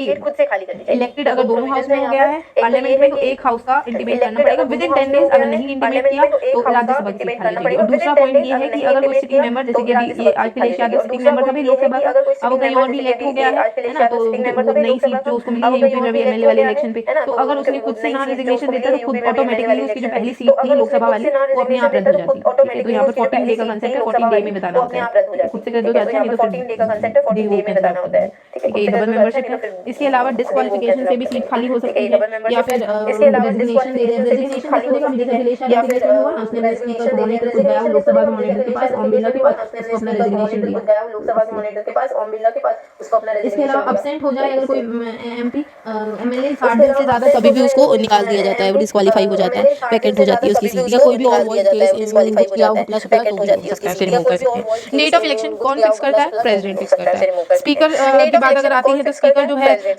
93 आर्टिकल में मेंशन है, 89 आर्टिकल में चेयरमैन का मेंशन है, जो वीपी हमने सारा पढ़ा ना, वाइस प्रेसिडेंट, वो आर्टिकल नंबर 89 है। स्पीकर जो है वो 93 आर्टिकल में मेंशन है कि वो लोकसभा का मेंबर होना चाहिए, और अगर वो रिजाइन करता है तो डेप्यूटी स्पीकर को अपना लेटर पकड़ाएगा। इसका जो अपॉइंटमेंट है, जो लोकसभा के मेंबर्स है वही आपस में डिसाइड करते हैं कि कौन हमारा स्पीकर होगा बाय थ्रू वोटिंग, और स्पीकर जाए, पार्टी गिर जाए, कोई भी खत्म हो जाए, लेकिन जो स्पीकर है जब तक एक नया स्पीकर नहीं अपॉइंट होता है तब तक वो हाउस में रहता है। नॉन पार्टियल होना चाहिए, सब तो कहने की बात है, असली में तो पतले होते हैं। इसके अलावा जो स्पीकर आर्टिकल नंबर 93 में अपॉइंट होता है, इसके काम क्या है कि इसके चेयरपर्सन मॉनिटर है हाउस का, लोकसभा का, इसके पास कास्टिंग वोट होती है, अगर डेडलॉक हो जाए तो वहाँ पर कास्टिंग वोट है इसके पास अंडर आर्टिकल 101। कोरम मेंटेन करना है हाउस का 1/3, तो वो 100 आर्टिकल में कहता है। मनी बिल है या नहीं है ये डिसाइड करने की पावर भी स्पीकर के पास है। प्रायर रिकमेंडेशन लेनी है प्रेसिडेंट से, लेकिन मनी बिल है या नहीं उसका सर्टिफिकेट स्पीकर ही देगा। डिस्क्वालिफिकेशन अंडर 10 शेड्यूल वो भी स्पीकर ही करता है। बहुत सारी जो कमेटीज हैं, फोरम्स है, कमेटीज हैं, उनका खुद भी चेयरमैन होता है कईयों का, तो जैसे बिजनेस एडवाइजरी रूल्स कमेटी का तो खुद ही चेयरमैन है, और औरों का ये अपॉइंट करता है। इवन जो पार्लियामेंट्री फोरम्स हैं उनका भी सबका यही हेड है स्पीकर ही, एक्सेप्ट द पॉपुलेशन वाला का वाइस प्रेसिडेंट हेड होता है। डेप्टी स्पीकर का बात करेंगे हैं कि जब स्पीकर एब्सेंट है डिप्टी स्पीकर होल्ड करेगा पोस्ट और he not subordinate to the speaker, resignation आपस में एक दूसरे को देखते हैं ये। और इसके अलावा मान लो डिप्टी स्पीकर भी एब्सेंट है तो उस केस में एक पैनल ऑफ चेयरमैन होना चाहिए, उस पैनल में से नेक्स्ट बंदे को बना देंगे। पैनल ऑफ चेयरमैन होना चाहिए, उस पैनल में से नेक्स्ट बंदे को बना देंगे। राज्यसभा की बात करें तो राज्यसभा में 250 मेंबर्स होते हैं, 238 जो डिफरेंट स्टेट से चुन के आते हैं, 12 नॉमिनेटेड जो प्रेसिडेंट नॉमिनेट करता है, ILASS literature arts social service और साइंस। अभी फिलहाल 245 सीट्स बनी हैं और बाकी 5 खाली हैं। राज्यसभा एक परमानेंट बॉडी है, 1/3 मेंबर हर 2 साल में रिटायर होते हैं, 1/3 मेंबर रिटायर एवरी 2 ईयर्स। इनका टर्म 6 साल का होता है। क्वालिफिकेशन सिटीजन होना चाहिए, 20 साल का होना चाहिए मिनिमम, मैक्सिमम नॉट टोल्ड, और ऑफिस ऑफ प्रॉफिट नहीं होना चाहिए। इसके अलावा जो राज्यसभा की स्पेशल पावर होती है अंडर आर्टिकल 249, जिसमें राज्यसभा एक रेजोल्यूशन पास करता है, 2/3 ऑफ प्रेजेंट एंड वोटिंग से वो पास होता है, स्पेशल मेजॉरिटी 1। 312 में ऑल इंडिया सर्विसेज के लिए भी रेजोल्यूशन राज्यसभा ही पास करता है। 67 article is related to the removal of the vice president. Rajya Sabha में इफेक्टिव मेजॉरिटी से वाइस प्रेसिडेंट रिमूव हो सकता है, who is also chairman and also the vice president. ठीक है, vice president is not a member of any house, is not a member of Lok Sabha, Rajya Sabha, not a member of any legislature also. Chairman vice president को ही कहते हैं। Chairman का पद वो article 89 से ग्रहण करता है और वाइस प्रेसिडेंट का इंपीचमेंट का आर्टिकल 67। और कैसे रिमूव होता है? By resolution, effective majority in Lok Sabha, sorry effective majority in Rajya Sabha and simple majority in the Lok Sabha. ऐसे पास होता है। अब डिप्टी चेयरमैन जब वाइस प्रेसिडेंट मतलब चेयरमैन जब एब्सेंट होगा तो उस टाइम डिप्टी चेयरमैन उसका पद संभालेगा, या आपस में एक दूसरे को रिजाइन नहीं करेंगे, क्योंकि डिप्टी चेयरमैन खाली इसको रिजाइन देगा, लेकिन जो चेयरमैन है वो वीपी भी तो है, तो वो प्रेसिडेंट को रिजाइन देगा, क्योंकि प्रेसिडेंट उसको देता है। तो एमपी एमएलए कोई छोड़कर जा रहे हैं तो वो रेजिग्नेशन मॉनिटर को देंगे। अगर मॉनिटर छोड़कर जा रहा है तो अपने से नीचे वाले पद वाले को देगा, लेकिन in case of vice president और प्रेसिडेंट वो एक दूसरे को देंगे। मॉनिटर छोड़कर जा रहा है और ओथ वाला भी क्लियर है, ओथ वाला ये ओथ प्रेसिडेंट के आगे लेते हैं जनरली सारे, और स्टेट में सब गवर्नर के आगे लेते हैं, लेकिन प्रेसिडेंट और गवर्नर खुद किसके आगे ओथ लेते हैं? वो ओथ के आगे लेते हैं, जजेस चीफ जस्टिस के आगे, उनके रिस्पेक्ट। प्रेसिडेंट और गवर्नर खुद किसके आगे और रही बात एमपी एमएलए की, वो भी ऐसे ओथ वाला। जजेस चीफ जस्टिस का आगे उनके रिस्पेक्टिव। इसके अलावा ये हमने डिस्कस कर लिया था पार्लियामेंट्री सिस्टम के फीचर्स कि भाई जो हमारा कॉन्स्टिट्यूशन है वो हमें प्रोवाइड करता है नॉमिनल और real head, nominal president, real prime minister, collective responsibility, homogeneity, political homogeneity रहती है, डबल मेंबरशिप मतलब लेजिस्लेटिव में भी एक्जीक्यूटिव में भी, leadership of the PM, resolution करना है तो पीएम जो है वो सजेस्ट कर सकता है प्रेसिडेंट को, पावर प्रेसिडेंट के पास है, मेजॉरिटी का रूल होता है, सीक्रेसी की ओथ ली जाती है। अभी हमने सिस्टम 2 अडॉप्ट है, हमसे ज्यादा फैमिलियर थी, मोर रिस्पांसिबिलिटी थी, कॉन्फ्लिक्ट होने के चांसेस बहुत कम है, जो लेजिस्लेटिव और एक्जीक्यूटिव सेम है, इंडियन सोसाइटी को ये फैमिलियर और नेचर की कंट्री साइड के साथ यही ठीक था। सिस्टम की मेरिट यही है, हार्मनी कॉन्फ्लिक्ट को अवॉइड करता है, रिस्पांसिबल गवर्नमेंट बनाता है, प्रिवेंट नेपोटिज्म, वाइड रिप्रेजेंटेशन देता है लोगों को, ऑलरेडी अल्टरनेटिव गवर्नमेंट प्रेजेंट होती है जो अपोजिशन पार्टी होती है। डीमेरिट्स क्या है? डीमेरिट्स यही है कि अनस्टेबल गवर्नमेंट हो जाती है, कई बार जब इलेक्शन चल रहे हो तो पॉलिसीज जो है वो डिसकंटिन्यू हो जाती है, पूरा सिस्टम थोड़े टाइम के लिए बंद हो जाता है, एजुकेशन वगैरह सब चीजें अफेक्ट होती है इन चीजों से, जिसकी वजह से हम साइमल्टेनियस इलेक्शंस की भी बात करते हैं, ये सेपरेशन ऑफ पावर है ऐसे, और गवर्नमेंट बाय इंस्टीट्यूट्स इलेक्शंस की भी बात करते हैं। और मेनली तो बताइए हमें कैबिनेट जो है वो सही चल रहा है, सब देश कैबिनेट मिनिस्टर्स जो है, काउंसिल ऑफ मिनिस्टर्स जो है वो 15% लिमिट सेट है अकॉर्डिंग टू 91st अमेंडमेंट, और उसके भी विदिन फिर उस मेंबर्स कैबिनेट मिनिस्टर्स बनते हैं, और वही वहीं से चल रहा होता है देश में। सेशंस होते हैं बजट, मॉनसून, विंटर सेशन। अब इनको prorogation, ending of the session वो प्रेसिडेंट के पास है, रेजोल्यूशन की पावर भी, सम्मन करने की पावर 86 और 86 मतलब जनरल इलेक्शन के बाद 87 हर नए साल की शुरुआत में, तो वो भी प्रेसिडेंट करता है। और जो प्रेसिडेंट है वो ये भी श्योर रखता है कि जो गैप है 2 सेशन के बीच में it can not be more than 6 months. इसके अलावा एडजर्नमेंट और adjournment sine die for infinite time, ये पावर मॉनिटर के पास होती है। फिर उसके बाद होता है सबसे पहला क्वेश्चन आवर 11 से 12 बजे तक चलता है। क्वेश्चन आवर में मेंबर जो है वो क्वेश्चन पूछ सकते हैं, लेकिन उन्हें प्रायर इन्फॉर्मेशन देनी पड़ती है मॉनिटर को कि भाई हम सवाल पूछेंगे, कौन से सवाल पूछ सकते हैं। स्टारेड क्वेश्चन मतलब ओरल आंसर, स्टार वाले 7 मार्क ओरल आंसर ही उसका रिप्लाई आएगा। अनस्टेटेड क्वेश्चन मतलब सिर्फ एक ही क्वेश्चन एक बार में रिटर्न में पूछ सकते हो। शॉर्ट नोटिस क्वेश्चन जिसमें 10 डेज का टाइम पीरियड आपको मिनिमम आपको अप्लाई करना पड़ेगा मॉनिटर के पास, और फिर ओरल रिप्लाई में उसका उत्तर मिलेगा आपको। इसके बाद आते हैं हमारे 0 आवर के लिए कोई प्रायर इन्फॉर्मेशन नहीं देनी होती है मॉनिटर को, 12 से 1 बजे चलता है। और क्वेश्चन कौन पूछते हैं? मेंबर्स पूछते हैं। मैक्सिमम एक दिन में 0 आवर में 20 क्वेश्चन पूछ सकते हो, ओरल में उनका आंसर मिलता है। इसके अलावा नो कॉन्फिडेंस मोशन कोई भी अपोजिशन पार्टी वाला जो है या फिर नो कॉन्फिडेंस मोशन यूज करता है, या censure motion. No confidence motion पूरी गवर्नमेंट के अगेंस्ट होता है, सेंसर मोशन किसी एक पर्टिकुलर मिनिस्टर के अगेंस्ट होता है। नो कॉन्फिडेंस मोशन और सेंसर मोशन दोनों ही सिर्फ और सिर्फ लोकसभा में ही इंट्रोड्यूस हो सकते हैं। और नो कॉन्फिडेंस मोशन लाने के लिए मिनिमम 50 लोगों का सपोर्ट होना चाहिए, तभी नो कॉन्फिडेंस मोशन। अगर इसमें सरकार हार जाती है, अपना नहीं प्रूव कर पाती है, तो सरकार को रिजाइन करना होता है, सारे मिनिस्टर्स को रिजाइन करना होता है। तभी नो कॉन्फिडेंस मोशन कौन लाता है किसी का उल्टा? वो अब वाली सरकार लाएगी, सिर्फ राज्यसभा में इसको मोशन ऑफ थैंक्स भी बोलते हैं। बजट जब इंट्रोड्यूस होता है उसके बाद भी एक तरीके से कॉन्फिडेंस मोशन प्रूव होता है, और इनके लिए कोई भी अगर फेल कर रही हो ना गवर्नमेंट, मतलब गवर्नमेंट गिर गई है, समझते हैं इंट्रोड्यूस होता है। एडजर्नमेंट मोशन जो है वो भी 50 मेंबर का सपोर्ट होना चाहिए, अर्जेंट पब्लिक इंटरेस्ट कोई मैटर है उस पर लेके आते हैं और इस टाइम पे जो और पार्लियामेंट्री वर्क है वो एडजर्न हो जाते हैं और मेन जो अर्जेंट टॉपिक है उसी पर डिस्कशन होती है और खाली ये अर्जेंट मोशन ओनली लोकसभा में ही इंट्रोड्यूस होता है। मेन जो अर्जेंट टॉपिक है उसी पर डिस्कशन होती है तो कौन से लोकसभा में इंट्रोड्यूस होता है। बाकी जो क्वेश्चन आवर 0 आवर है वो दोनों हाउसेज में हो सकते हैं, बॉल एंड टेंशन दोनों हाउसेज में। अब बात आती है कट मोशन पॉलिसी कट मतलब पूरी पॉलिसी नहीं पसंद आई, इकोनॉमिक कट मतलब कुछ हिस्सा नहीं पसंद आया, quantum of an item, spoken cut मतलब कोई पर्टिकुलर चीज पसंद नहीं आई, क्लोजिंग मोशन मतलब किसी एक टॉपिक पर डिबेट बंद कर दो, बुलेटिन उसको छोड़कर अगले पे कंगारू जंप, ठीक है। फिर आता है प्रिविलेज मोशन जो है without with holding the facts और गिविंग रॉन्ग फैक्ट्स से रिलेटेड होता है। पॉइंट ऑफ ऑर्डर जो है वो proceeding of the house to not follow normal rules, जब भी कोई हाउस रूल के हिसाब से नहीं चल रहा होता उस टाइम पे no debate is allowed on point of order and it is basically raised by the opposition against the government, जैसे टाइम पे मोशन जैसे पॉइंट ऑफ ऑर्डर है ये जो रूलिंग गवर्नमेंट उसके अगेंस्ट रेज किया जाता है, किसके द्वारा। अब इसके बाद आते हैं बिल्स की बात। बिल्स जो है जो मनी बिल होता है वो सिर्फ लोकसभा में ही रेज किया जा सकता है, इस पर मिनिस्टर्स जो हैं वही इसको लेकर आ सकते हैं, मनी गवर्नमेंट के मेंबर्स। मनी बिल है या नहीं है उसका सर्टिफिकेट मॉनिटर बताता है, मतलब स्पीकर ही खाली, मॉनिटर यहाँ पर ओनली स्पीकर की बात होगी। चौथा मनी बिल पर जो प्रायर रिकमेंडेशन लेनी होती है वो प्रेसिडेंट की लेनी होती है।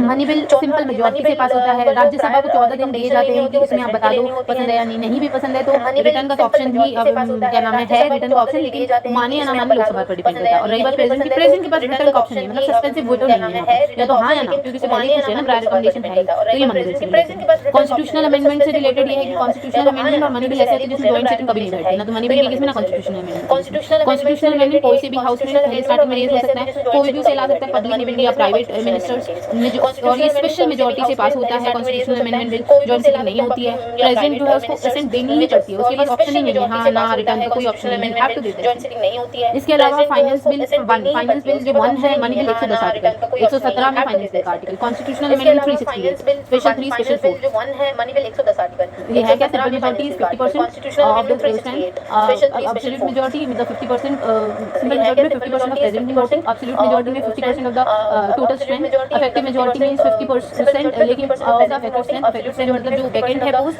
उनको माइनस करके, जो लोग एब्सेंट है वैकेंट है उनको माइनस करके डिवाइड बाय 2 और उसका हम हिसाब से लेते हैं इफेक्टिव मेजॉरिटी में। और स्पेशल में 4 है, पहला है 2/3 of president voting should be greater than absolute majority, second है 2/3 ऑफ प्रेसिडेंट वोटिंग, थर्ड है 2/3 of president voting should be greater than 50% of absolute majority and also third है we see about the state ratification तो भी लेते हैं 50% of the states की state related method में।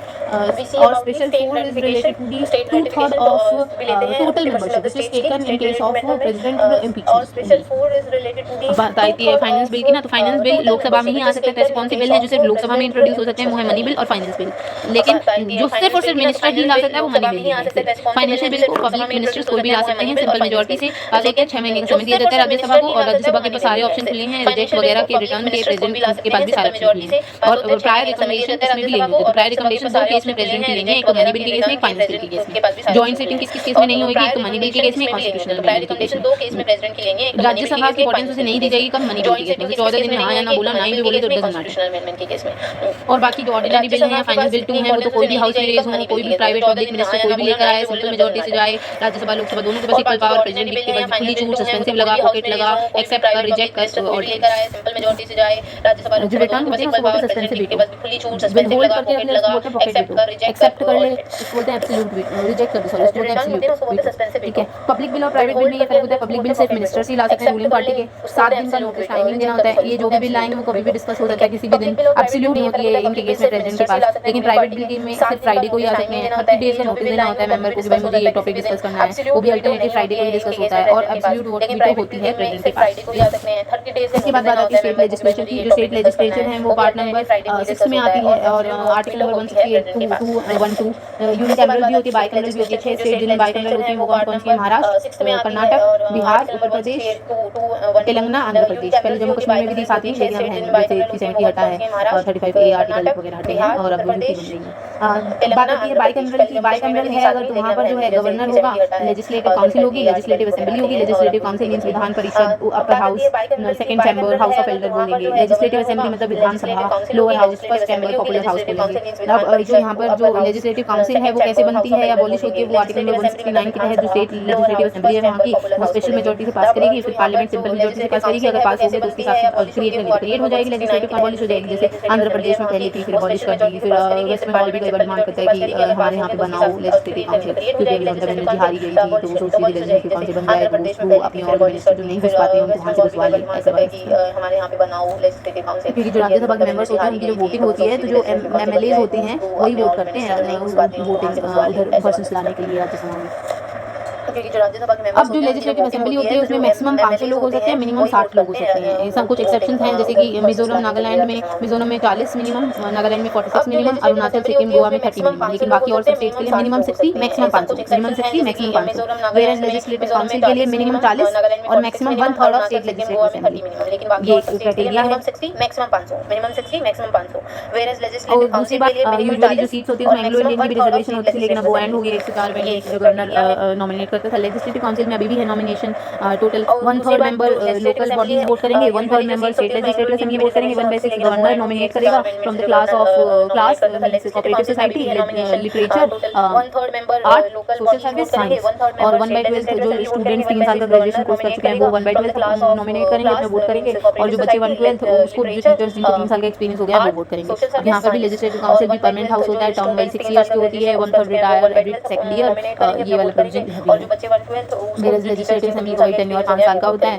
Governor जो है वो जो सीएम जिसके पास मैक्सिमम MLA है जिस पार्टी से उसको सीएम चुनेगा, फिर सीएम सजेस्ट करेगा गवर्नर को कि 164 आर्टिकल के तहत ये एड एडवाइस और इनको मिनिस्टर चुन लो, फिर उनको मिनिस्टर को भी अपॉइंटमेंट मिल जाएगी, और 165 में सीएम का अपॉइंटमेंट होगा। फिर सीएम सजेस्ट करेगा गवर्नर को कि 164 आर्टिकल के तहत ये एड एडवाइस बात आती है कि जब इमरजेंसी लगी हो तो सस्पेंड करने की पावर प्रेसिडेंट के पास है, लेकिन डिसॉल्व अगर किसी स्टेट को की पार्लियामेंट स्टेट को लेजिस्लेटिव असेंबली करना है तो डिसॉल्व पार्लियामेंट का ही तभी हो सकता है, और 1 ईयर से ज़्यादा एक्सटेंड नहीं हो सकता टाइमिंग। अगर एक्सटेंड करना है ड्यूरिंग इमरजेंसी, और इमरजेंसी एंड होने के बाद मैक्सिमम 6 मंथ्स के बाद तो बिल्कुल क्वालिफिकेशन की बात करें तो ये लेजिस्लेटिव असेंबली के लिए सिटीजन होना चाहिए, 25 साल का होना चाहिए, और लेजिस्लेटिव काउंसिल के लिए मिनिमम 30 साल का होना चाहिए, सिटीजन होना चाहिए, और डिस्क्वालिफिकेशन नहीं होना चाहिए, मतलब office of profit unsound mind, insolvent, citizen नहीं है या किसी लॉ के अगेंस्ट जा रहा है, डिस्क्वालीफाइड एनी अंडर लॉ, और गवर्नमेंट ने डिस्क्वालीफाई कर दिया है, या एंटी डिफेक्शन 194 के तहत मॉनिटर ने डिस्क्वालीफाई कर दिया है, तो इन सब केसेस में डिस्क्वालीफिकेशन हो जाता है।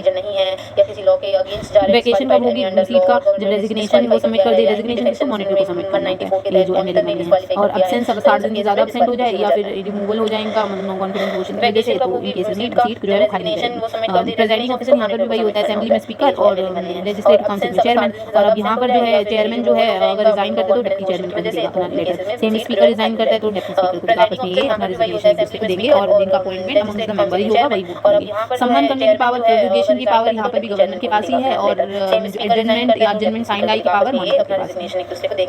रेजोल्यूशन वाली बात यहाँ पर पार्लियामेंट डिसाइड करेंगे। सम्मान करने की पावर, प्रोविगेशन की पावर, इसके बाद बात आती है गवर्नर की। गवर्नर जो है 153 में बताया कि गवर्नर का ऑफिस होगा, 154 में इसकी एग्जीक्यूटिव पावर बताई है, 155 में 154 में बताई थी, 155 में बताई है अपॉइंटमेंट गवर्नर की अपॉइंटमेंट की कंडीशंस। 159 में ओथ लेगा governor chief justice of high court के आगे, 161 में वो अपनी जुडिशियल पावर करेगा, 164 में वो एड एंड एडवाइस के हिसाब से चलेगा, और मिनिस्टर वगैरह को अपॉइंट करेगा, सारे मिनिस्टर्स को। 159 में ओथ लेगा governor chief justice of high court के आगे, 161 में वो अपनी जुडिशियल उसके पावर अलावा करेगा, 213 में ऑर्डिनेंस एड एंड एडवाइस के हिसाब से चलेगा, और मिनिस्टर वगैरह को अपॉइंट करेगा, सारे तो मिनिस्टर्स वो को प्रेसिडेंट करते हैं, लेकिन डिस्ट्रिक्ट जजेस को गवर्नर करता है। 164 में तो गवर्नर है वो नॉमिनल एक्जीक्यूटिव हेड है, एजेंट है सेंट्रल गवर्नमेंट का।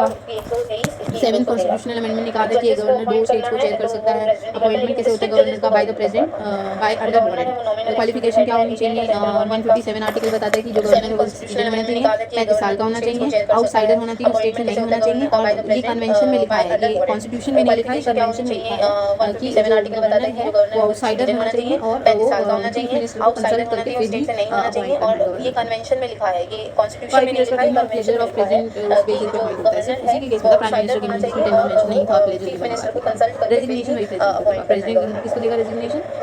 5 इयर्स का टेन्योर और प्लेजर ऑफ प्रेजेंट उस बेसिस पे अपॉइंट होता है। सिर्फ उसी के केस में था प्राइम ये मिनिस्टर हमने डिफरेंस थोड़ा मैंने लिखा है कि प्रेसिडेंट जो है वो ओथ सीजीआई के आगे लेगा है और governor oath chief justice high court के आगे। Ordinance 123 for president, 213 for governor, 72 to give grant for ये हमने डिफरेंस थोड़ा मैंने लिखा है कि पार्डन, प्रेसिडेंट जो कम्यूट, है वो रिप्राइव, सीजीआई का आगे ले रहा है और गवर्नर रिस्पाइट, चीफ जस्टिस ये हाई वाली कोर्ट जो का है आगे। ये ऑर्डिनेंस 72 में आती है प्रेसिडेंट की और 161 में गवर्नर की आती है। 72 टू गिव इसके ग्रांट अलावा जो प्रेसिडेंट है वो पार्डन, कम्यूट, रिप्राइव, सिटीजन होना चाहिए, 35 साल का होना चाहिए, लोकसभा का मेंबर के लिए क्वालिफिकेशन होनी चाहिए। गवर्नर की क्वालिफिकेशन जो है 160 इसके अलावा जो प्रेसिडेंट है 157 के अंडर वो सिटीजन और 35 साल का होना चाहिए। सिटीजन होना रही चाहिए, बात 35 साल अपॉइंटमेंट का की, तो होना चाहिए, लोकसभा का अपॉइंटमेंट मेंबर के लिए 54 आर्टिकल क्वालिफिकेशन बताता है अपॉइंटमेंट प्रेसिडेंट का कि all the elected members will vote, 157 के एमपी, अंदर एमएलए वो सिटीजन और स्टेट 35 के साल का और होना यूटी के चाहिए। रही बात अपॉइंटमेंट की, तो और अपॉइंटमेंट 55 गवर्नर का अपॉइंटमेंट बताती है under pleasure under the warrant the president appointment. Elected members will vote, qualification MP, MLA governor की स्टेट और यूटी के 157 में आती है। जुडिशरी वाला और 155 गवर्नर का अपॉइंटमेंट बताती और है प्रेसिडेंट प्लेजर की under the warrant the qualification president appointment. Qualification governor की 157 में आती है 58 में आती है। और प्रेसिडेंट की क्वालिफिकेशन इसके अलावा जब रिमूव होते हैं ये इम्पीचमेंट 61 में ऑल मेंबर्स 2/3 स्पेशल मेजॉरिटी से प्रेसिडेंट को रिमूव करते हैं और गवर्नर को जो रिमूव करना है तो वो प्रेसिडेंट का आगे रिमूव करते हैं। तो इसी के प्लेजर पे पॉइंट हो इसके अलावा जब रिमूव होते हैं ये Agent- इम्पीचमेंट 61 में ऑल मेंबर्स 2/3 अब एग्जीक्यूटिव पावर्स में बात करें तो ये हमने बात की कि 164 में किसको अपॉइंट करता है, सारे मिनिस्टर्स को, चीफ मिनिस्टर्स को। 165 के तहत एडवोकेट जनरल को अपॉइंट करता है, ट्राइबल वेलफेयर मिनिस्टर को अपॉइंट करता है for Chhattisgarh, Jharkhand, Madhya Pradesh and Orissa.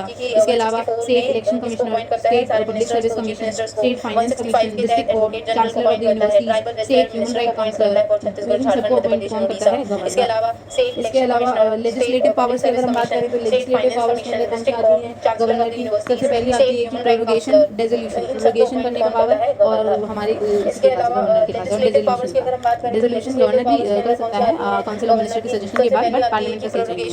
175 article कहता है कि गवर्नर असिस्टेंट कर सकता है हाउस को। 176 कहता है कि पहला सेक्शन साल का चेयर उसका सम्मान गवर्नर करेगा। 194 डिस्क्वालिफिकेशन की बात करता है, 102 और 194 200 बिल पर असेंट देने की बात करता है, विथहोल्ड करने की रिटर्न रिजर्व बिल 201 आर्टिकल के लिए अंडर प्रेसिडेंट के लिए रिजर्व करना कोई bill. 333 article was dealing with the Anglo Indian reservation which is now ended by 104th